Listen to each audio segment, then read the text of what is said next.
According to biblical theology, we live in a supernatural world. Surrounding us on all sides in the unseen realm lie unspeakable horrors. Spirit beings, demons, and much more that we can't even understand with our human eyes. We're not made to see them, but we know they're there. The Bible is not the only place that talks about them. Every single culture worldwide since the beginning of time itself had legends about supernatural entities, beings, and things that live just out of our sight. But there's one thing that's unique about the stories in the Bible about these supernatural entities, and that is that we, Christians, believers in Christ, have authority over all of them. They can't touch us, they can't harm us, they can't come near us because they're scared of us. When they see us, they tremble in fear. Now, what I'm about to read to you today are stories from the Navajo Nation about one such supernatural entity called the skinwalker. You've probably heard of the skinwalker before, but this gets in deep and tells some really creepy stories about it. Stories that you probably never even heard before. So, here we go. Skinwalkers, Shards Linger.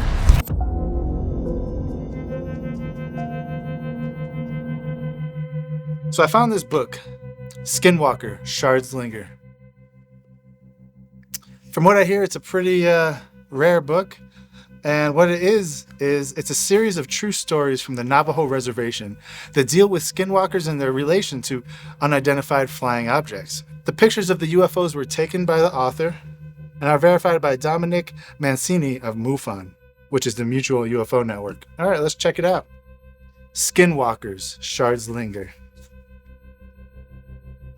August 9th, 2013. This is part of a porcupine quill. You see there's a porcupine quill, a picture of it with a ruler to show you how long it is. The skinwalker fills the hollow portion with neurotoxin-based materials, and or tainted blood, or a mixture of what I call mummy powder. It is then placed in a blowgun and fired at unsuspecting people. This dart narrowly missed one of the members of our party, embedding instead into his tent material. J.C. Johnson, CEO and president of Crypto Four Corners. Prologue. Chatting with J.C. Johnson online, I was stunned by the amount of curiosity and lack of knowledge some had concerning skinwalkers. Comments ranged from shoot them to knife them. But no one seems to understand that these creatures were black witchcraft in origin. One cannot simply kill them or shoot them or stab them. Naive? Yes. I did not grow up on the Navajo Reservation, and so I had no knowledge of just how powerful these creatures really are. I did not set out to study skinwalkers. And the Navajo say if one talks about them, they will come. If one laughs about their power, they will come. But one other phenomenon brings them to a community, and I do not know the connection. Unidentified flying objects, or UFOs. UFOs and skinwalkers are connected, and I don't know if I delve deeper into this, I could solve it. I no longer live on the Navajo Reservation, I live on the Crow Reservation in Montana. A much more peaceful and beautiful place, with very little perceived witchcraft. While I am sure it exists here, it is much more hidden and taboo than on the Navajo Reservation.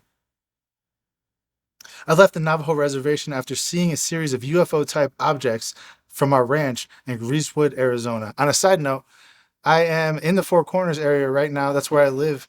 I don't want to give the exact place of where I live, but I do live in the Four Corners, and let's just say the reservation is probably 15 minutes away from me.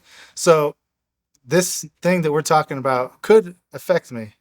Theoretically, I detail in this account of the culmination of events that lead to my demise. I also include some included stories from former students and friends to show how widespread the skinwalker influence is on the Navajo Reservation. What is a skinwalker?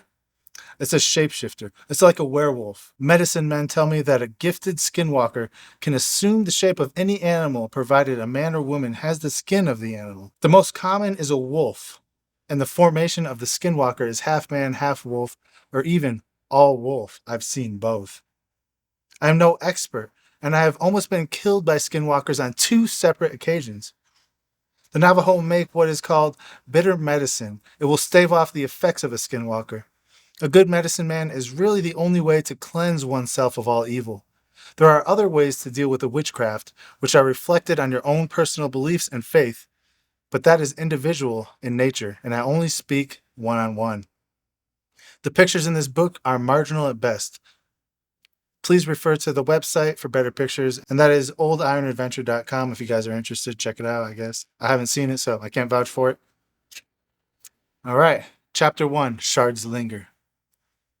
In every culture, you'll have tales of the supernatural, from the Navajo skinwalkers to the Crow Little People, some benevolent and some downright terrifying. I've experienced both. There's so much more to our world than we can see or perceive. I've woke up in the Navajo Reservation to drums under my house, and I've seen an old man and his drum come through the floor and assure me everything is good. I've had waking dreams that seem so real that I too felt buried alive like the people who once lived in Greasewood, Arizona. I've seen and photographed UFOs, and my life changed drastically after the sighting. One evening in Greasewood, Arizona, I went to feed our horses on the ranch where I lived. I heard old Navajo songs being sung, and I thought it was odd since it was coming on the evening and the sun was just setting. I did not see anyone, and I went back to the house and asked Mary to come and translate. By the time we returned to the horses, the song gave way to a chant. Mary translated from Navajo to English an old curse on our horses and property. Being the native white guy, I climbed the horses' panels and gave my own challenge in English to whomever was cursing us. That's crazy, right? So he was out with his horses and he heard some Navajo music. He went and got his wife. She went and translated it and said, "Somebody's cursing you." So what did he do? He jumped on the horse barn and challenged the people that were cursing him. He challenged them. Let's see what happens. I cussed them and told them to show themselves because they were chicken shit in my book. And the Navajo singers needed to face me man to man. I had my .38 revolver in hand. 38's kind of small, side note. I'd have something a little bit bigger, you know. And up out of the ground came two half men, half wolves, fiery-eyed beasts. That's crazy. So he saw two beings that were half man, half wolves with fire in their eyes rise out of the ground. I have never seen eyes that glowed as fire as they came towards me to confront me. I brought my .38 revolver up and squeezed off all 6 rounds. Click, click, click, click, click. Not one chamber fired. Just like that, they were gone, and I was over the fence giving chase. Not a sign, just gone. Skinwalkers, terrifying, and yet so real. I fired the old .38 revolver the next day without a problem. We had a ceremony done for the property and the horses and brought everything back to center, but the fire in their eyes still lingered in my soul. Chapter 2. Out in the garage one evening on the Navajo Reservation, a large rabid dog came up in the driveway in the blowing snow and growled. It came into the garage, and I told Haas, our lab, and Mojo, our German Shepherd, to chase it out. Well, there's your first mistake. You don't tell your healthy dogs to attack a rabid dog. You have them go inside, and then you go inside too, so you're safe from the thing. And then from there, you can come up with a plan, right? So you don't confront a rabid dog. Anything with rabies, you don't want to confront the thing because it's a zombie, basically. I told Haas, our lab, and Mojo, the German Shepherd, to chase it out. They turned and went to the door crying. So yeah, the dogs didn't want to chase the thing. I don't blame those dogs. I put them in the house and I grabbed a 2x4 and I hit the dog on the head with it hard. I killed the dog dead. I scooped it up and wrapped it in a towel and drug it outside to the snow. I walked to the house and told Mary what happened. I was going to dispose of the dog. I walked back outside. There was no dog. No towel, no tracks, nothing. I looked around the house, nothing. It was gone. The next day I became deathly ill. I could not keep anything inside me, and I was curled in a fetal ball in bed when Mary came home from work. She said I had to go see Mr. Bigay because he is a blind medicine man and he knew how to heal me. I said, "No, I don't believe in that voodoo hocus pocus." He declined. She talked to the neighbor Billy and decided to go have a prayer done. They drove about a half hour to the medicine man's hogan. Upon entering there, asked, "Where is your man? If he does not come tonight, he will be dead in the morning." They drove back to our home, and Billy wrapped me in a blanket. They carried me to his Nissan Pathfinder. He and his wife and his son took me back outside to the medicine man's hogan. I remember entering and being very cold and just wanting to die. We sat in a circle around a fire, and he proceeded to ask me, to which I incoherently replied. He began grinding different herbs and powders together and finally gave them to me to chew. He said, chew these while I pray. I remember chewing and thinking, is this guy ever going to get done with his prayer? I had a foam coming out of my mouth, down my chin, where he finally finished. I swallowed and blinked, and I could not figure out why I was sitting wrapped in blankets in his hogan. Wrapped in blankets in his hogan. I was healed. I stood up and I shook myself, and then I remembered Mr. Bigay. Our medicine man smiled and asked Billy if I was his son. I said that his son was scared to come because of the bad man that was riding in the back of the SUV had followed his uncle into the hogan. Mr. Bigay explained that the dog I killed was a skinwalker, and when I hit the dog's head, the dead bones of the person he had ground up to enter the dog released into my face and lungs.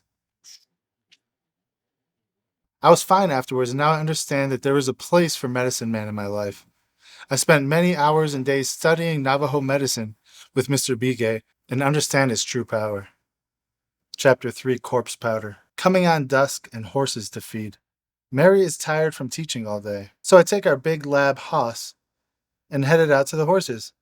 I checked the stove to make sure that a good fire was going and walk out, closing the door behind me. I walk about 30 yards and Haas barks with his warning bark and turns around full speed, headed back to the house. When your dog barks and runs away, I think you should follow him, right? The front door is wide open and he runs into the house. Not feeling his urgency, I'm just walking back to the house. I see the door was wide open and I know something is wrong. I come home and enter our bedroom where Mary is laying down. She was groaning and withering on the bed. Our faithful lab sitting at her feet growling. I hear the skittering of claws on the hardwood floor. Behind the door opens and slams closed. A chill goes up my body like no other. I look at Mary and see that she has white dust powder all around her nose. I know what had broken into our home and what the dust is. Corpse powder. Ground bones of a dead human being mixed with herbs and psychotropic drugs. I grab a washcloth and hot water and clean around her nose and flush her nose with water. The skinwalker had entered our home and blown corpse powder into her mind. Now it's just a matter of time. Would it kill her? Or... I sat up all night praying, burning cedar, giving bitter medicine, and hoping that she would come out of the comatose state that she had lapsed into. And my prayers were answered. I knew the skinwalker was waiting outside, listening, hoping, and praying to his evil god. As she struggled up and asked for water at dawn, the skinwalker jumped from the pile of firewood outside our home, knocking it over. Giving her water, I asked how she felt. She said, she said it was if she was in a waking dream. And all night she was trying to come back and see me, but she wasn't able to talk to me. It's like she was in another dimension. She slept most of the day, and during that evening, I took her to see the medicine man to bring her back into harmony. Mr. Bigay worked all night on her and brought her back into her right mind. Now, I need to inject that there are medicine men and there are, quote, medicine men and medicine men. Some are fake and some are real. I was talking to a man in Pinion, Arizona one day about the medicine men, and he told me a great way to find a real medicine man is simple.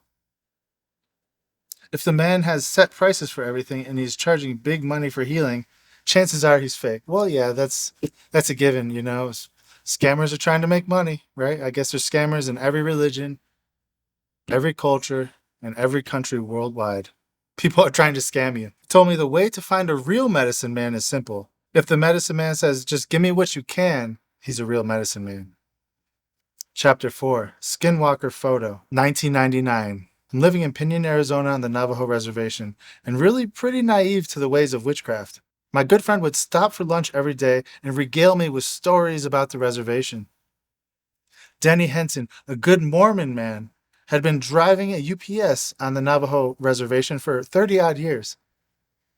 We had joked about witchcraft, and neither of us really believed anything of the sort. I had heard some pretty scary stories in my students' journals, but have to admit I did not believe. Henson fishes out his digital camera and says, "Funny thing happened to me today near Black Mesa. And I saw the most beautiful wolves on the side of the road." Wolves? Here's the thing. As I said before, I live in the Four Corners area. There are no wolves out here. Now, there are coyotes. I've seen coyotes. Coyotes all over the place. And I've heard coyotes. But coyotes and wolves are different, obviously. They might look similar, but wolves are probably a lot bigger. Coyotes can tend to be pretty small. Wolves are pretty large. And so wolves don't exist around here. Now, if you see a wolf and you know for a fact that it's not a coyote, you know something's wrong. I grabbed my camera and took a picture. They were the most well-groomed wolves I had ever seen. Funny thing is, I got to Forest Lake and the same two wolves were sitting on the side of the road. I stopped to take a picture of them. It looked like they were smiling at the camera. And I was thinking this could not be the same two wolves because I drove 55 miles an hour for a good 25 miles. And obviously wolves can't go that fast. He lends me the camera and tells me to take a look. I turn the camera on and scroll through the pictures of grass and sagebrush on the side of the road. I look at Henson and say, "Good one, you got me." He looks flustered and says, "What?" I hand him the camera and he's flabbergasted. He swears to this day that he took 4 pictures of 2 wolves 25 miles apart. We both now know he took a picture of skinwalkers. So in this story, the Mormon man was driving. He saw wolves on the side of the road and he was taking pictures of them. And he saw them 25 miles apart while driving 55 in his UPS truck. And when he goes to look at the camera, the pictures aren't there. They don't exist. So what happened to the pictures, right? Interesting. Chapter 5. I'm reading my students' journals around Halloween 1999, Pinion High School, Arizona, on the res. My assignment was to write a spooky story for my creative writing class. I had about 28 students, and most of all the stories are not scary. Theme and variations of putting a bag of horse poop on the front steps of the neighbor, lighting it on fire, tipping over outhouses. I know they love to laugh. Typical high school kid stuff, right? I'm surprised they didn't talk about cow tipping. You guys know about cow tipping? I have a couple of hardcore gangbanger types in my class, and one writes a story that floored me. He started out talking about how he was a bad seed, and the reason why he was bad. He had been to juvie in the bad boys' home of Tuba City, Arizona. And he was part of a hardcore gang on the res called the Red Nation Warriors. The story he told me about his mother when he was just 4 or 5 years old. She was a Glani, Navajo professional alcoholic beggar, and she was hitchhiking back from Chinelli, Arizona to Pinion, Arizona. A couple of men picked her up and took her back to their hogan. They were brothers and they had pit and a trap door in their hogan. There, they locked her down in the dark pit and kept her for 3 days, starving and drying out from the booze. On the 3rd night, they brought her up and told her they would either kill her or she can choose a child of her own to kill and become like them.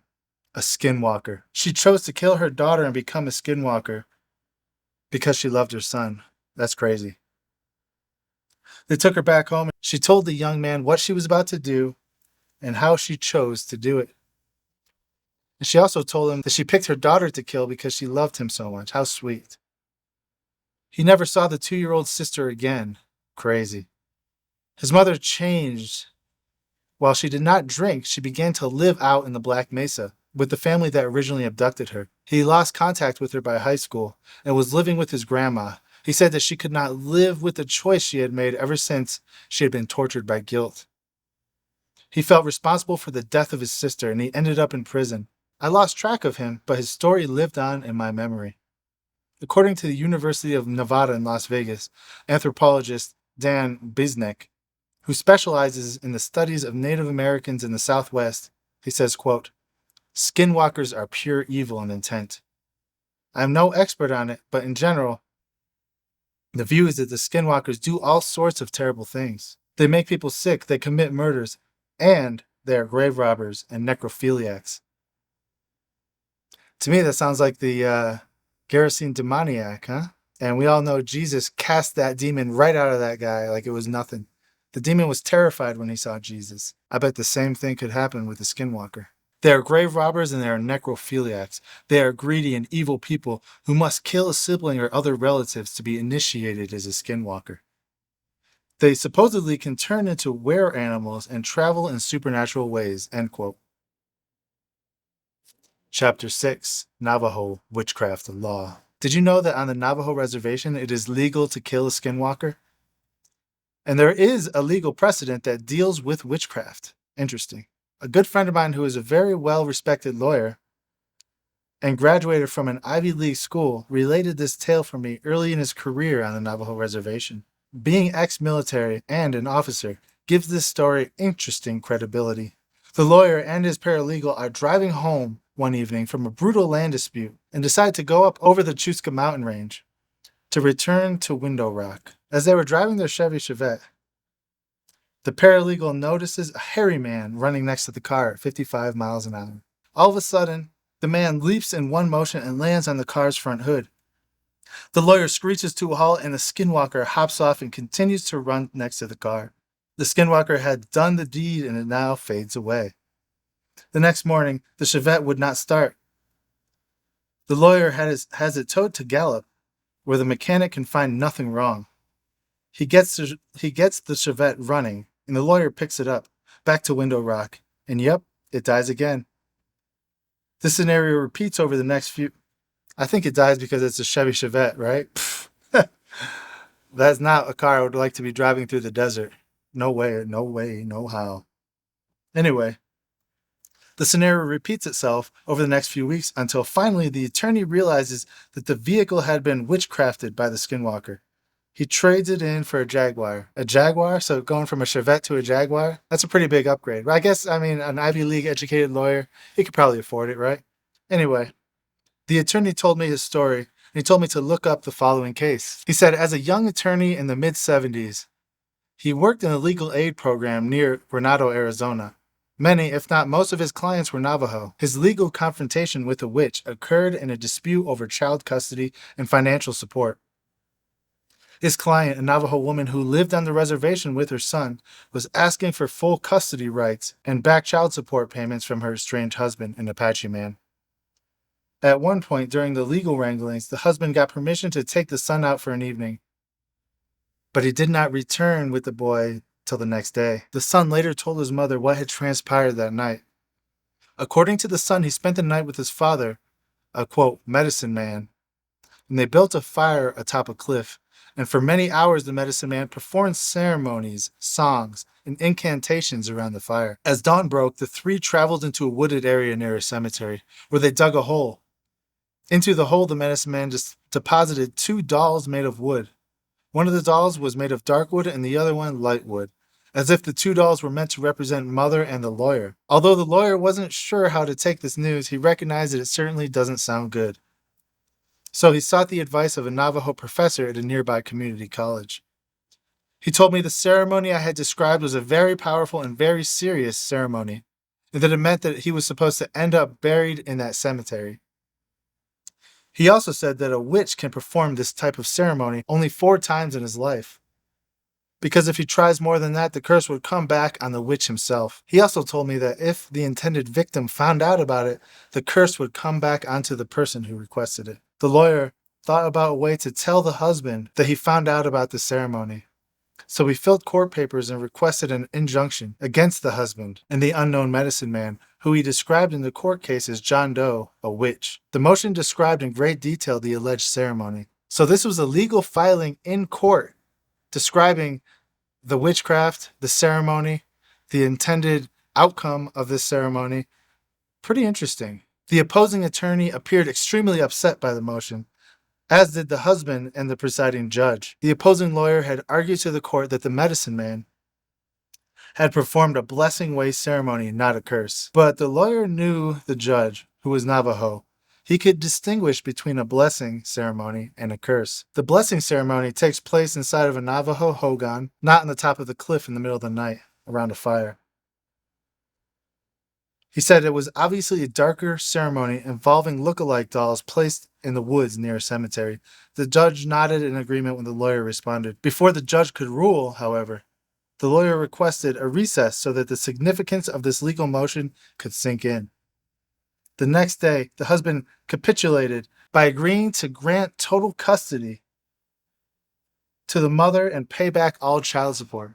So he knew. He knew he was found out, and he knew that that magic was coming back around on him. It's just plain physics. Every action has an equal and opposite reaction. I took it very seriously because he took it seriously, the lawyer said. I learned early on that witches will do things themselves to assist the supernatural, and I knew what that might mean. Chapter 8, MUFON. Beginning in June 2010, I started to notice an odd light at 9:46 in the evening. It appeared to be descending onto what is locally known as Satan's Butte. Satan's Butte. Have you watched the show, The Beyond Skinwalker Ranch? I'm pretty sure that they investigated that area on that show recently and had come to the conclusion that there is definitely some portals being opened there on Satan's Butte. No wonder why they call it Satan's Butte, right? Anyway, the local Navajo have tales about large snakes that live on top of the butte and ancient rituals that were performed around a huge fire. The snake would emerge from a hole and wishes were granted to the supplicants. If cows or sheep wandered into the vicinity, they were just left to the butte. Knowing this and having heard stories from local Navajo ranchers about a craft that was seen entering the crater inside Satan's Butte.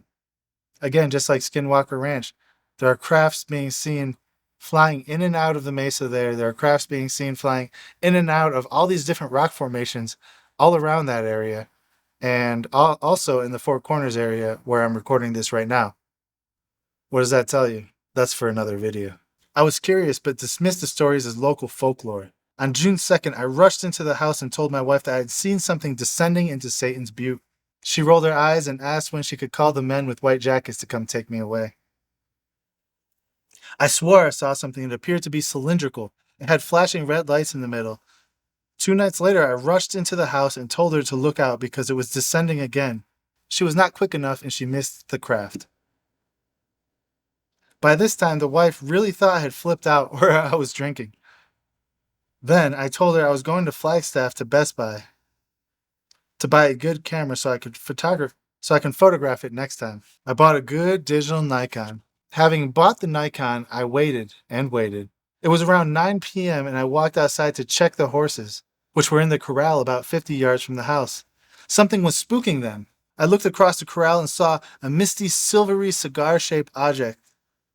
A cigar-shaped object around 8 feet long and 3 feet wide. So pretty small, 8 feet long. That's like a little bit smaller than me. 3 feet wide? I mean, I don't even know. That's like the size of a person. I mean, 8 foot's a pretty decent sized person, but that's not really that big if you think about it. It's smaller than a car. Hovering above the ground behind the corral about 4 feet above the ground. The sun was setting behind me and I could see the horses were clearly distraught. I reached back inside and got my pellet gun. Pellet gun? Come on, dude. Come on. Come on. What are you going to do with a pellet gun? I looked across the corral again and all the horses were on the south side and the cigar-shaped object was to the north and it was hovering in a mist. I aimed and fired. I shot the cigar-shaped object and distinctly heard a ping as the pellet hit the object. Bam, just like that, the object climbed out and accelerated so fast that I almost did not see where it went.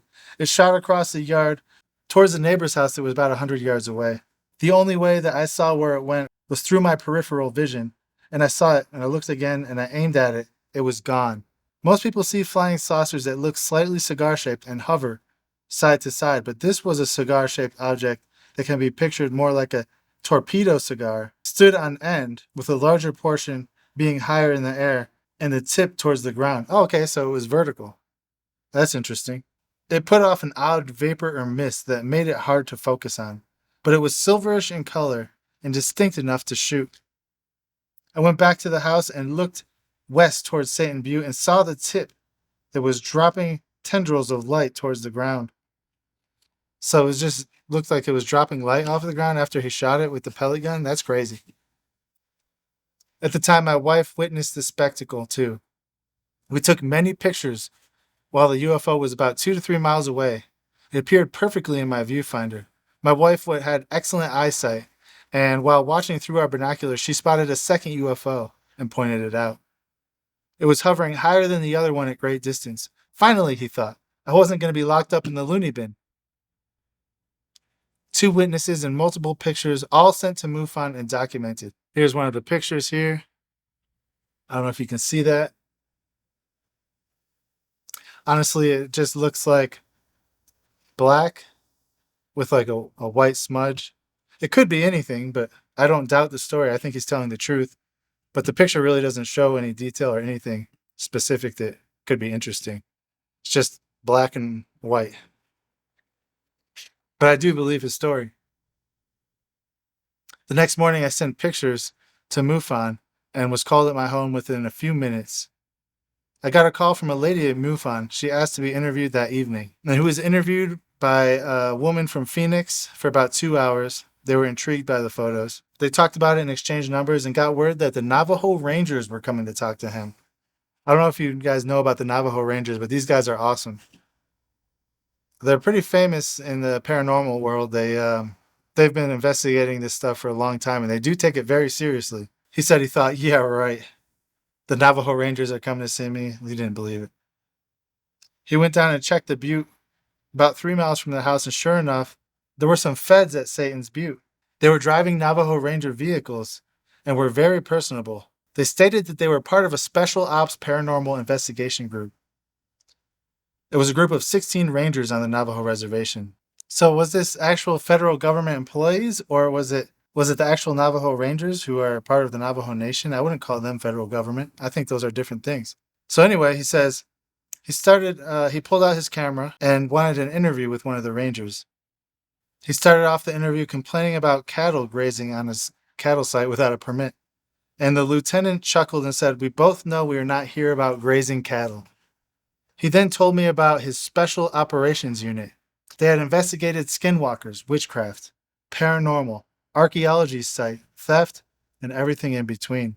They had the most modern versions of night vision, AR-15s, and satellite computers, and the list goes on. We talked for a good 20 minutes, and I learned that they ran my photos through some mega computer, and they were real. Oddly enough, the Nikon video, when transferred to my computer, died after I finished the initial introduction. Wiped completely clean. The hard drive of my IBM computer had never been recovered. Now, why would our government send out trained investigators to investigate? How could skinwalkers be tied to this sighting? On an interesting side note, the next evening, we had more skinwalkers visit our home than I care to remember. So that's interesting. He interviewed some of these special operations people who claimed to be from the Navajo Nation as Navajo Rangers, but when he got home to review the footage, everything was wiped clean. Now, is this a Men in Black type scenario? Maybe. Is this actual Navajo Rangers? Maybe. Or was this actual federal government people who are part of the deep state, who come from a deep underground military base, who are part of the secret UFO program, who knows all about the same people who have access to the crashed Roswell craft, and the same people who have access to all the UFOs they've found throughout the years, all the crashed UFOs and all the buried UFOs and all the ancient technology? It's probably the same group, in my opinion. After heading over to Satan's Butte and meeting the officers, I went to Taylor to pick up a horse and headed back to Greasewood, Arizona, arriving approximately 11:45 p.m. As we drove down the driveway to our house, a skinwalker was in the driveway. I did not see it at first, but both my wife and Mary and her sister yelled at the same moment, and I felt nauseous. I knew I needed to unload 3 horses and settle our new horse, Tater Gun, into her stall. I hit the sack around 12:30, totally worn out. I woke up at 3:30 that morning and began to vomit, and the other end let go at the same time. I was so sick. I went out and laid on the couch and had the oddest out-of-body experience. It was as if I was floating over my body, watching things enter, trying to tear at my soul. I was gasping for breath, and yet something kept projecting a vision of me lying naked, wrapped in a sheet with my hands folded across my chest, dead, outside the patio. As I was coming out of the coma, for lack of better term, a huge snake came up the front window and said one of the neighbors' names in a snake hiss voice. I took this to mean that this was the person who sent the skinwalkers.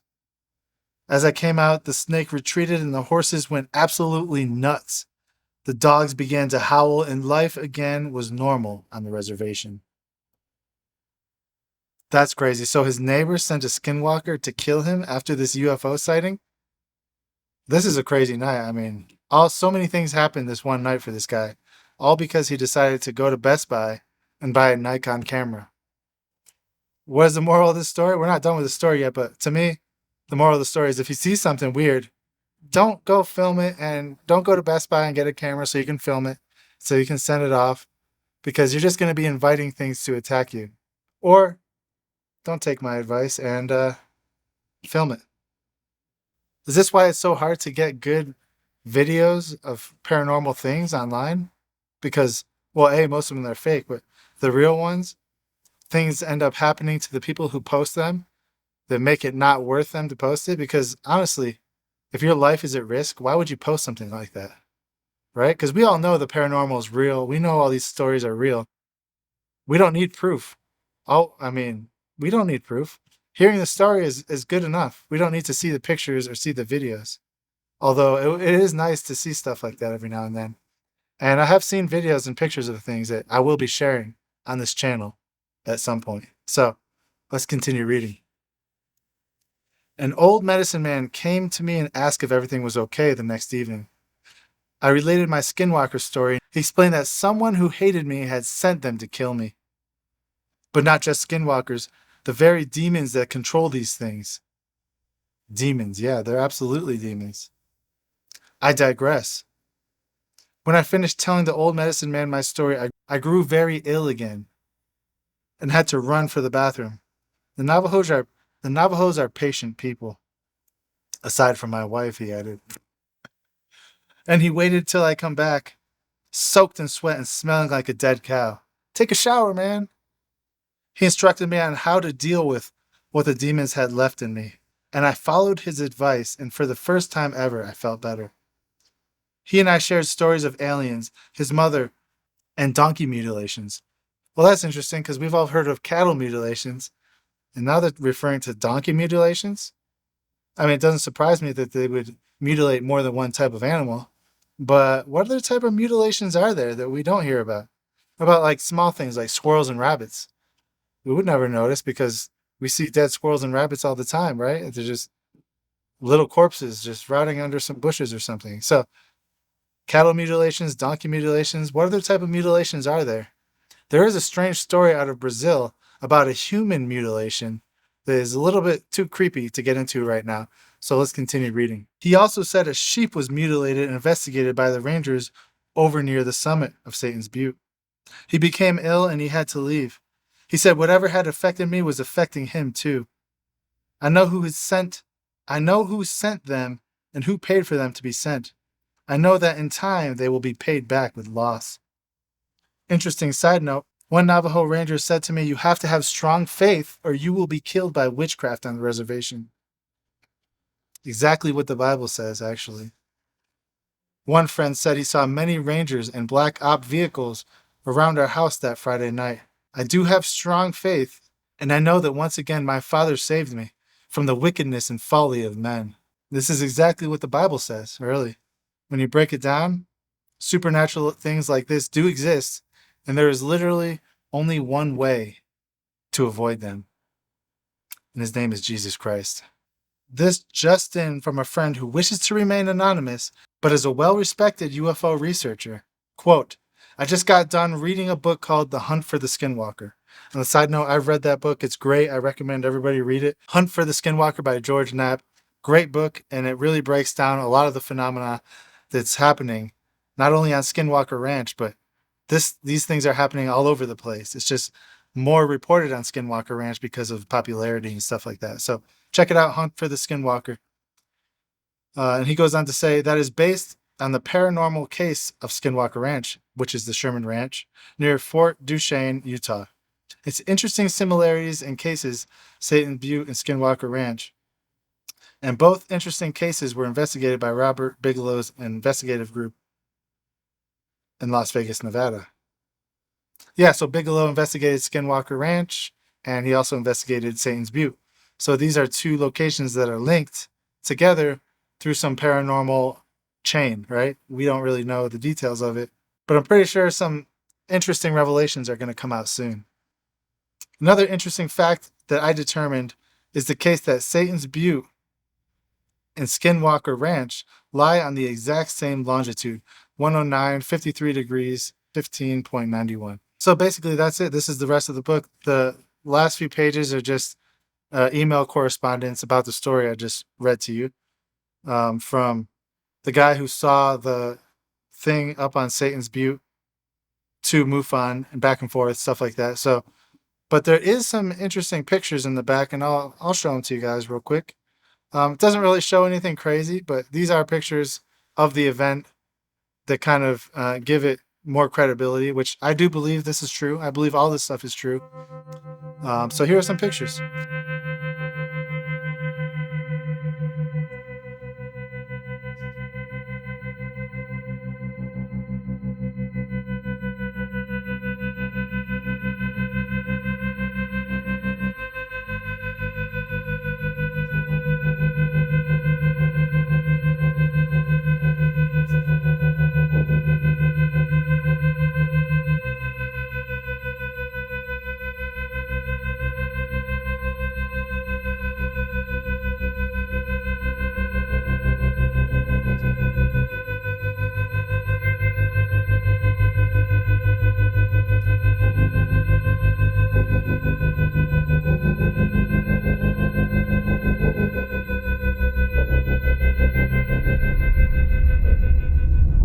All right, everybody, that was it. Skinwalkers, Shards Linger by Haas Lors. Great book. I believe it's all true. But what do you think? Do you believe these stories are true? Do you believe they're fake? I want to know what you think. I want to know your opinions. So if you haven't already done it, please let us all know. Let us know your opinions. Let us know what you think is real, what you think is fake. Put it in the comment section. And also, if you have stories of your own, if you've seen skinwalkers, you've had encounters with them, if you have encounters with other stuff like this that are similar in nature, put it in the comment section too, because I want to read your stories. All right, everybody. Thank you all for watching this video. And until next time, God bless you all.